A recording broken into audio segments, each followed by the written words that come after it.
Hello, Mezzos. My name is Jeff Rolka. Thank you for checking out my video. It was brought to my attention that I have not done a Primo Passaggio practice for mezzo sopranos.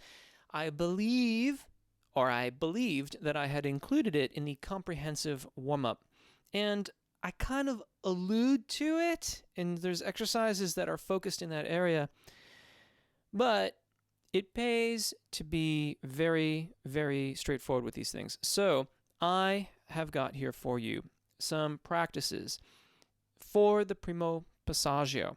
The Primo Passaggio, and if I look funny, it's because I'm desperately trying not to pop the microphone with all these P's.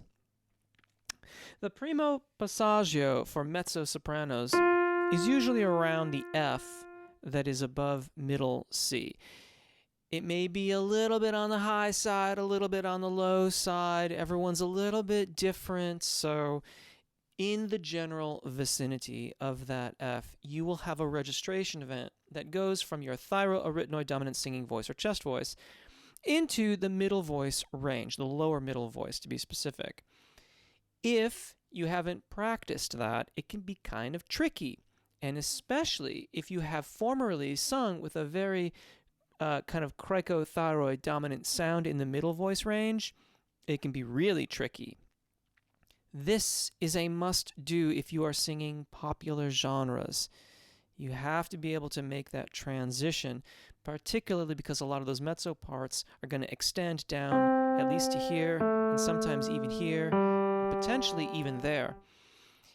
And those notes will be a mighty struggle if you don't make this registration event. So we're going to practice it. It starts with some very short, funny-sounding exercises. Bear with me.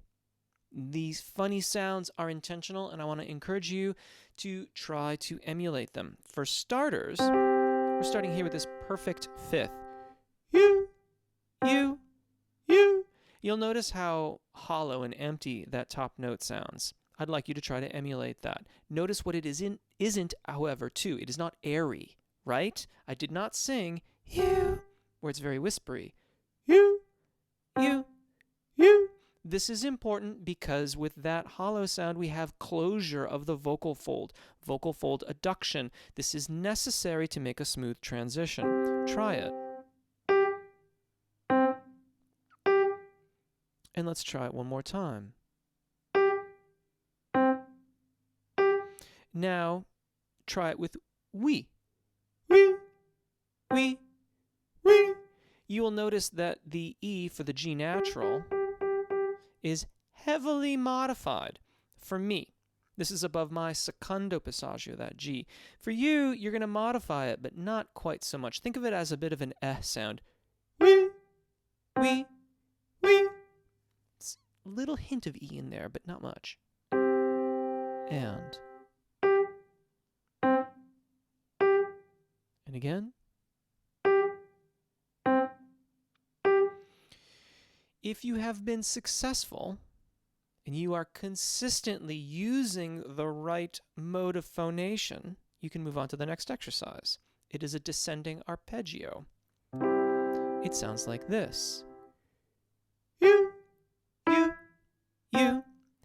The G will be quite cricothyroid dominant. The E will be far less so, though it sort of alludes to what's coming, and the C will be thyroarytenoid dominant.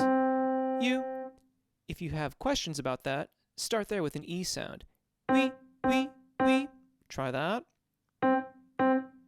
And make sure that you land there. In other words, you. The tone quality should be the same.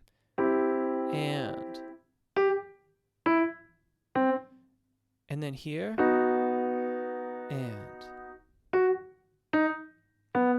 and let's come back here, and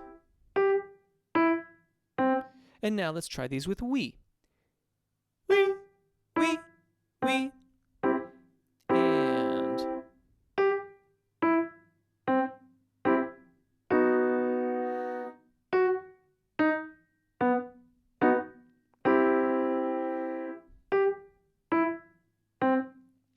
again, If you've been successful, we can move on. If you haven't, you might want to practice that for a little bit.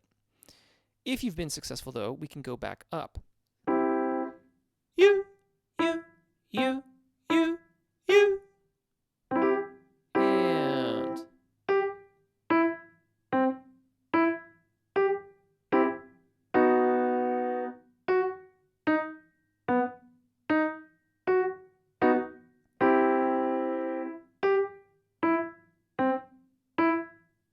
we. And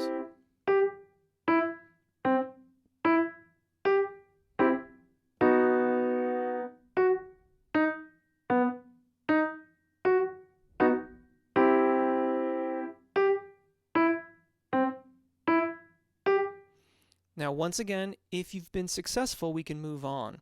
Some of these exercises may take a few days before they are consistent. It is worth waiting and practicing so that you are easily into the 90th percentile. In other words, 9 times out of 10, it's easy. Maybe you miss it once in a while, but we want this to be well practiced before we move on, because these are the habits that we're going to use when we're singing our songs back and forth across this registration event. We're starting to move on to scales now, and we're going to start with this descending arpeggio followed by a descending scale. It's U into E on the descending scale. It sounds like this. You, you, you, you, we, we. And here we're practicing those incremental changes as we come down. Try it.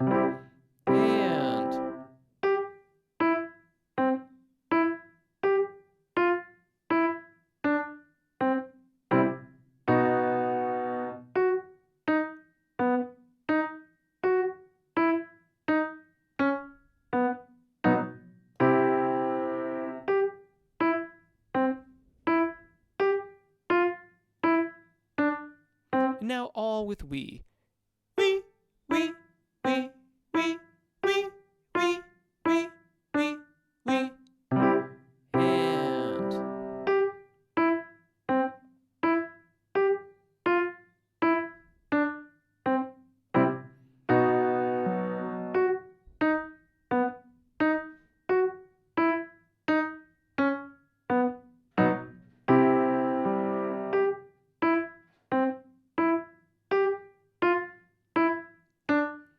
And finally, we challenge ourselves to reverse the order and ascend.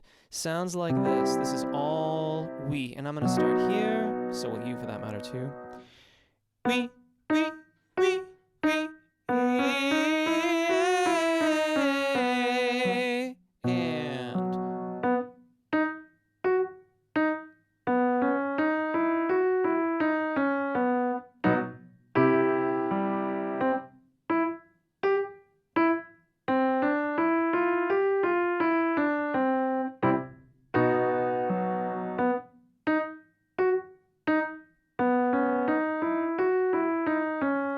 it's important to observe carefully that you are doing the registration event as you cross from E to F sharp, or in the key of C from F to G.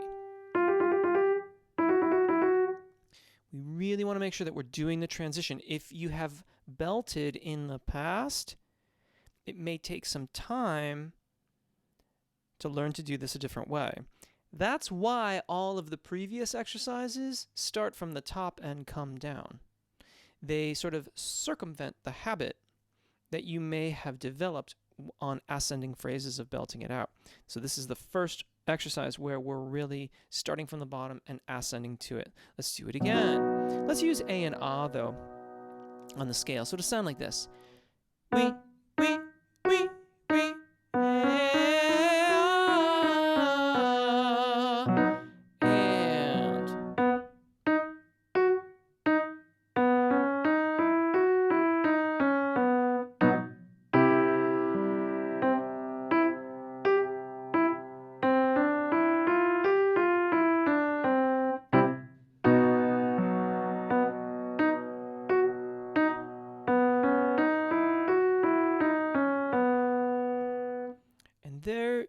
go, mezzo-sopranos. A primo passaggio practice.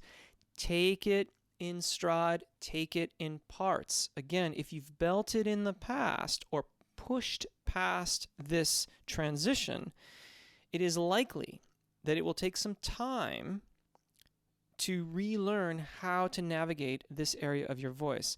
The thing of it is, though, if you should choose to do so and you make that transition here, it will open up nearly everything to E flat 5 for you and really facilitate your practice at the secondo passaggio. It's entirely plausible that doing the practice here and really getting your technique solid through the middle voice ranges, that the secondo passaggio will be almost unnoticeable to you. You'll sing right past it. So, anyways, my name is Jeff. Thank you so much for watching. Take really good care of your voices. Enjoy singing, and hopefully we'll see you again. Bye.